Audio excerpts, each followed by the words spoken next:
احمدہ و نصلی علی رسولہ الکریم۔ اللہ سبحانہ و تعالیٰ کا احسان ہے، فضل ہے، کرم ہے۔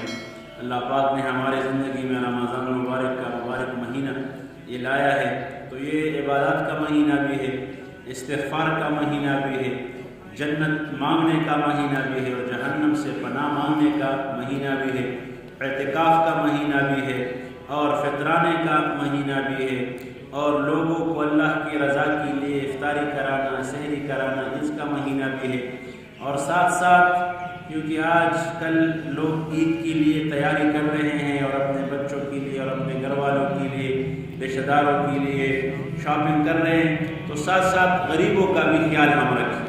یہ سب سے بڑا عمل ہے اس وقت کہ اپنے پڑوس میں دے کے، اپنے رشتہ داروں میں دے کے، غریبوں میں دے کے، اپنے استعداد کے مطابق ان پر خرچ کرنا۔ اللہ نے آپ کو مالی استعداد دیا ہے تو ان پر خرچ کرو، کیونکہ اگر آپ کہ عید میں اچھے کپڑے اور جوتے اور آپ کے پڑوس والوں کو ایک جوڑا بھی نصیب نہ ہونا ہے، عید کے لیے شوز نصیب نہ ہو، تو آپ کن آنکھوں سے ان کے ساتھ عید مبارک کے گلے لگاؤ گے؟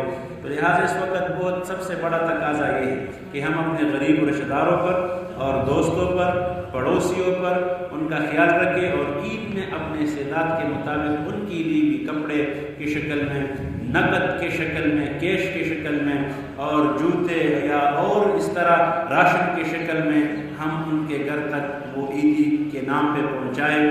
اللہ سبحانہ و تعالیٰ اس عمل سے بہت زیادہ راضی ہوتے ہیں۔ تو لہٰذا یہ آج کل لوگ کر رہے ہیں شاپنگ، تو ہم اپنے استعداد اور وس کے مطابق ان لوگوں کا بھی خیال رکھیں۔ جزاک اللہ خیر۔